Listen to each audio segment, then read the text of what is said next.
Sam, we've got the European Championships this summer. We do. Which teams are you most excited to watch? Most excited to watch. I'd love to say England, Dan, but yeah, I think we'll be right up there. I don't know. As an England fan, there's always something in the back of my mind saying it's gonna go to pot. In terms of who am I excited about ahead of the tournament, I really fancy Germany's chances. Same. I like the thought of Portugal's squad. I don't know how balanced it is in terms of how that's going to work on the pitch against the better opposition. But if you just look at Portugal's squad in Squad. forward areas, Yeah. obviously Ronaldo's still knocking about somehow. Jota, Rafael Leao. I don't even know if either of them will start. Bruno Fernandes. Bruno in behind. Bernardo Silva. Gonzalo Ramos, in forward areas, stacked. So they should be an exciting watch. I'm intrigued to see how Spain get on. Yeah. I'm not sure whether they're going to be right at the end of the tournament, but I'm intrigued to see how they've kind of come on from the World Cup. Maybe a bit too soon for some of those players. Yamal, for example. I think so. But I think there's enough in that squad to get a little bit excited about. Like I'm looking forward to watching their games. Yeah. So Portugal, Germany, hopefully England. On England, I think they're missing. I think they'll regret not taking Rashford. Maybe.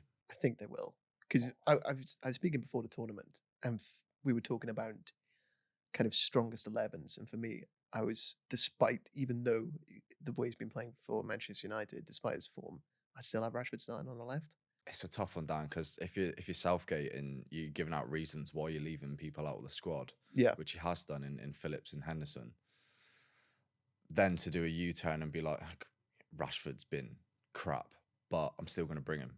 Yeah, that's difficult. Although he's done that in the past, feels like he's kind of made a bit of a U-turn on that front in terms of squad selection this summer.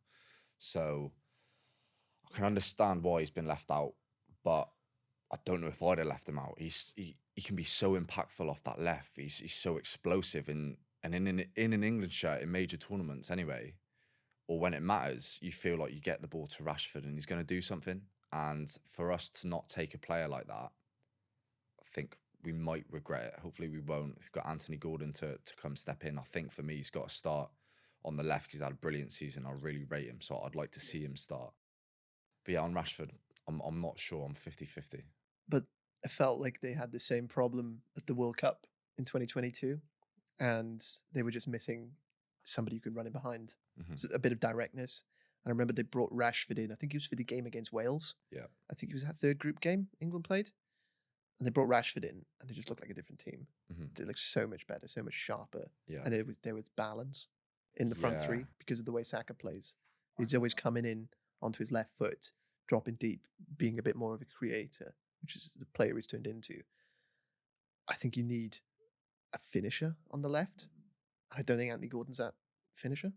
Maybe not, but I do think he is massively underrated as a footballer, as a Premier League level footballer. Anthony Gordon, like, he is brilliant, and I think in the next few years we're really going to see just how good he is. And I think Southgate's fully aware.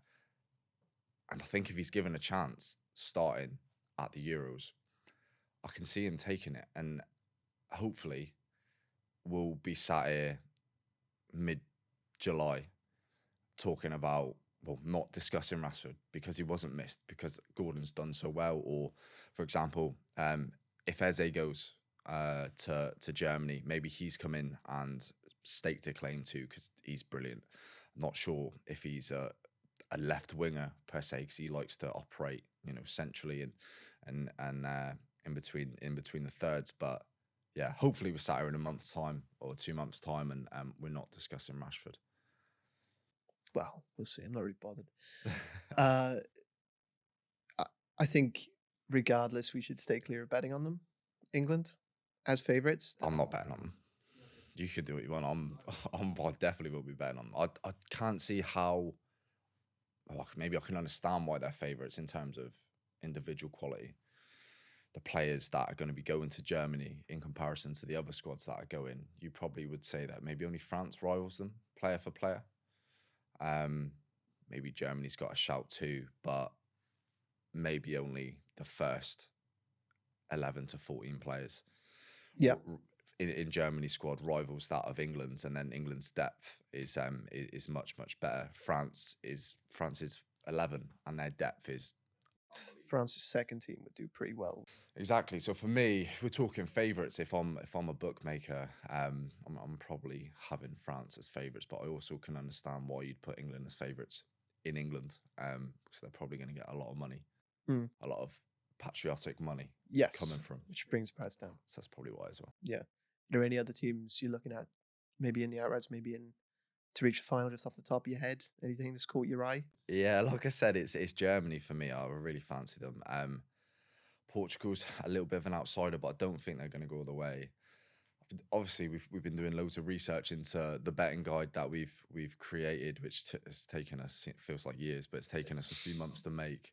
So I've been doing a lot of research, a lot of watching previous games and watching the qualifying stages. And you know, when you start maybe trying to research a selection or research a potential bet, you go down a bit of a rabbit hole. And a couple of months ago, I convinced myself that Hungary were going to win Euro 2024, and then you're going to win. Since then, I thought, I've kind of convinced myself that that's outrageous, that I'm going to win it.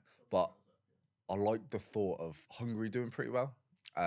Maybe like this year's like dark horses. I think Turkey was maybe the dark horses 4 years ago, and we saw how that turned out. So I imagine Hungary's going to crash and burn as well. But they're in a tough group. They're with Switzerland, and Germany and Scotland. So I think they place Switzerland first. If they can get a good result there and they can progress into the knockouts, maybe they can cause a few surprises. But in terms of getting to the final, I'm not quite sure they will. Yeah, no, we've been doing so much research for that betting guide. One of the teams I was writing about was Croatia. Okay. And I think I said there were giant killers in the group of giant killers. Mm-hmm. Looking back, they seem to drop points against some of the teams ranked around them and then get unexpected draws, wins. Do you remember who's in that group? I think it's Spain, Italy, Albania, off the top of my head. Good memory, yeah. So I quite fancy them. I think they were something like 3.25 to get to the quarters. Okay. Obviously, third place teams can go through. Yeah, 4 out of 6 best third place teams go through. Yeah. And you imagine they might be up there because Spain and Italy might take points off each other. Albania, a decent team. I wouldn't be surprised if they got there. I suppose the argument, playing devil's advocate, is they're old. They're getting on a bit as a collective. And they are, but they've got. Do you reckon that they have some players coming through as well? The last genuine, like, because you've got a crop of players there, aren't you? Like Modric. Yeah, but Modric has been getting old for 6 years. He's getting better as well. He's getting better. He's amazing. Yeah, no, I agree. I'm just playing devil's advocate, but that's probably the argument, that maybe they're aging a little and they're on the way down rather than on the way up. You look at Gvardiol, though. I think he's brilliant. I think he's the best defender I've seen Croatia produce. Not bad at left wing, apparently, as well. He's sticking him in. He's flying in. But I think he's the best defender they've produced in this era. Obviously, they've had so much success, especially in World Cups over the past he's very good. 10 years. I think he's the best. He's one of the best central defenders at the World Cup. Yeah, in Qatar. He was, except for unless Messi was playing him. Yeah. Naturally, Pep's brought him in for obscene money. Played him left wing, and now he's cutting in onto his right and scoring from like 20 yards. So that's interesting. Well, there you go. We won't be lacking goals. On the betting guide, I know we spoke a little bit on the podcast last week about our favourite parts. Were there any other interesting bits for me? I really like. I didn't speak about it on the show, but I really like the Betsy projections, the way it was broken down with expected finishes for every single group, for every single team, whether they're going to qualify, finishes runners up, finishes first, and then expected exit points and expected percentage chances of reaching the quarters, reaching the semis for every single team. As a bettor, if you're going to have a bet anti-post on the outright markets in the Euros, I think the Betsy projections itself is worth getting this betting guide. It's completely free to download anyway. You don't need to pay for it, but I think if you're going to have a bet pre-tournament, it's worth getting the betting guide for the projections alone, just so you can see what Betsy, our in-house predictive model, just you can see what she thinks about a certain team's chances, and it may well back up your theory if you have one. It may well rubbish it. You may want to, disregard completely what she says. But I think it's worth a look. And it'd be good to look after as well, after the tournament's finished, looking back. Okay, maybe Hungary did reach the semi-final. maybe they get there. Percentage chances, according to Betsy, would probably be something like 7%, 6%. If they reach the semis, let's clip this up and get it out there. I'll be retweeting that till the cows come We out. will be there. Yeah. Okay. For you as a bettor, how valuable of a resource is that to you as a bettor? In terms of the projections, yeah, it is valuable because like betting, it's a bit of a lonely game, really, in terms of you analyze data sets, you analyze past performance, and it's basically you kind of group all that together and you have your own thoughts on what may happen as well, and then from there you make a decision, you find value, you take value. So if you don't have someone else to speak to with similar mind and taking similar bets, then I suppose a resource like that, a set of projections, is really handy to place that up against your own and maybe see how a computerized model would think.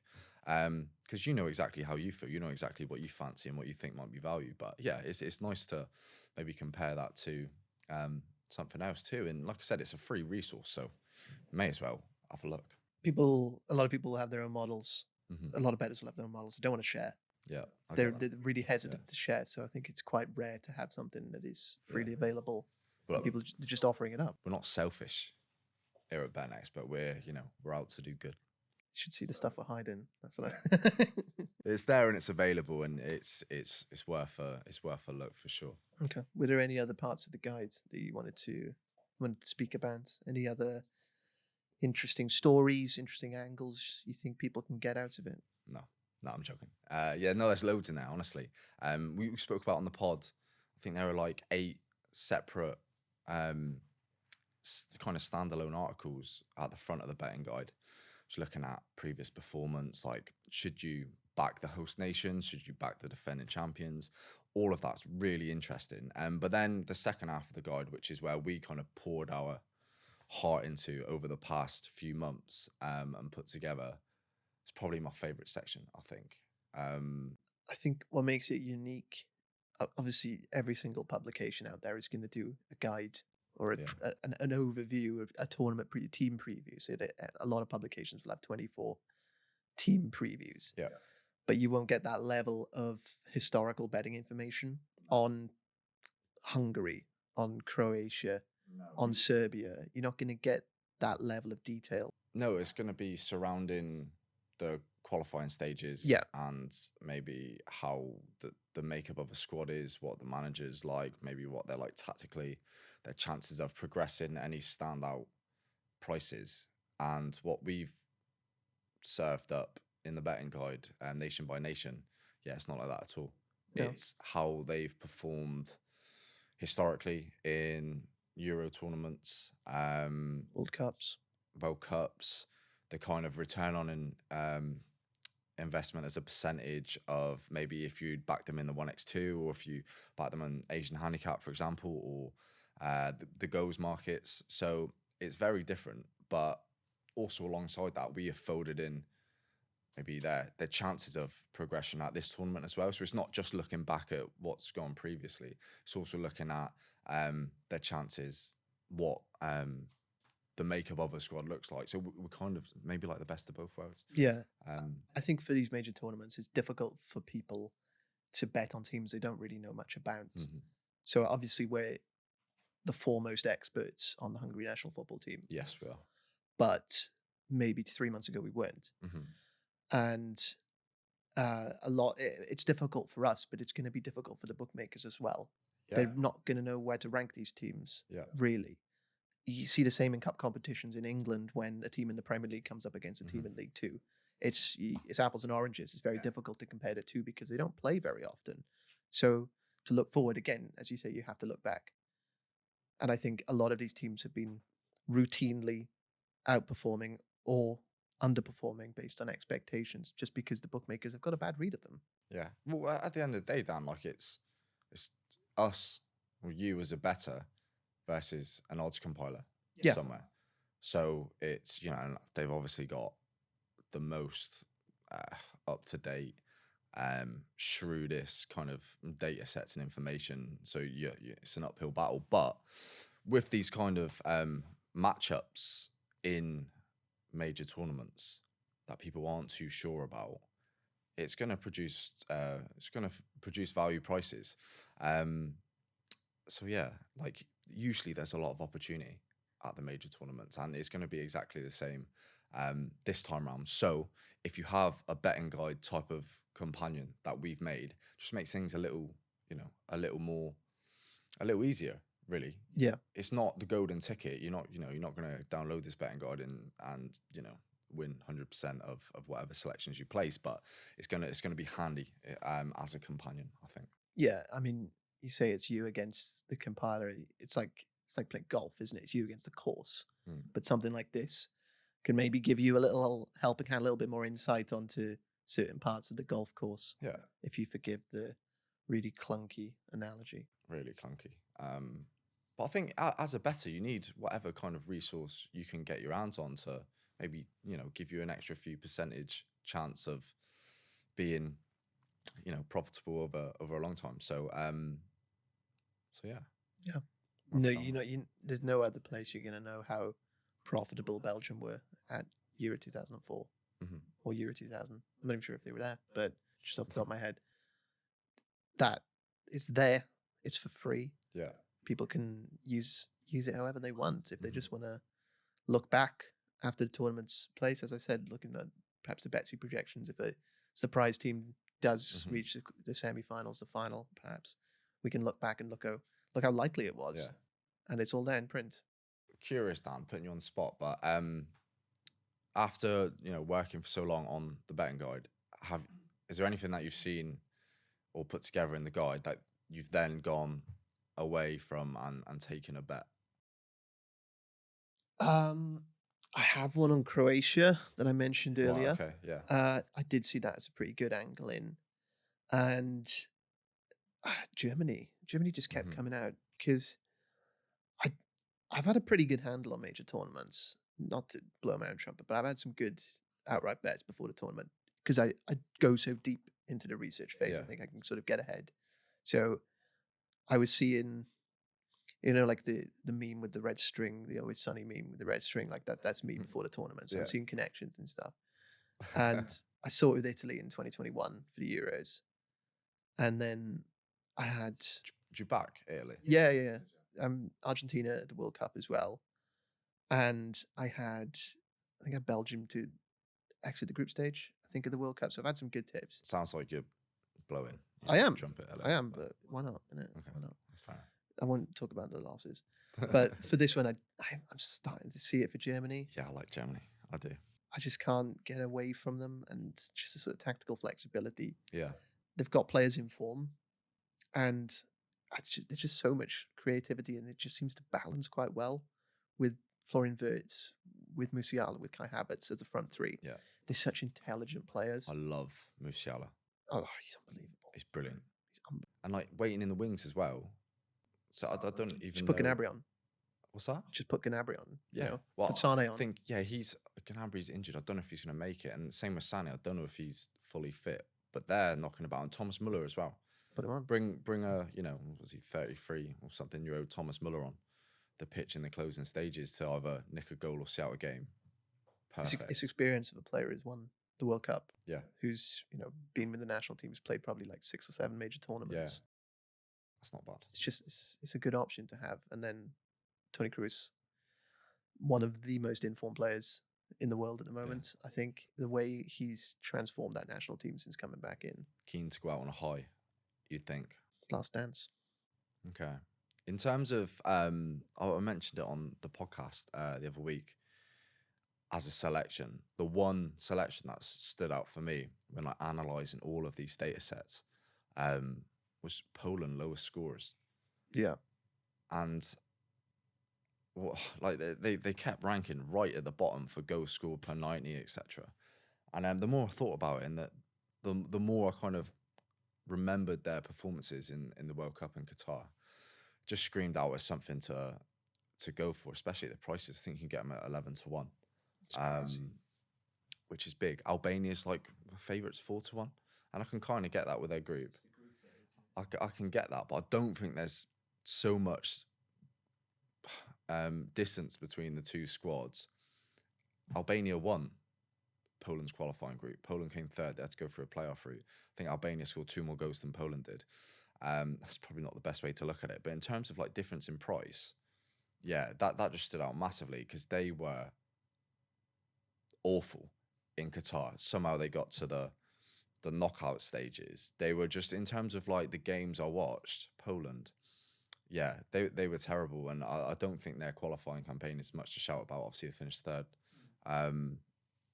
So they're ones to, I was going to say they're ones to watch, probably ones to avoid watch. If you're looking at what games you can watch over the summer, you know, I think if your partner wants to kind of watch the TV in the evening and stuff, you've got to give them a bit of leeway, aren't you? So if you're going to miss a game, give them Poland. Miss Poland's game. I promise you, you won't regret it.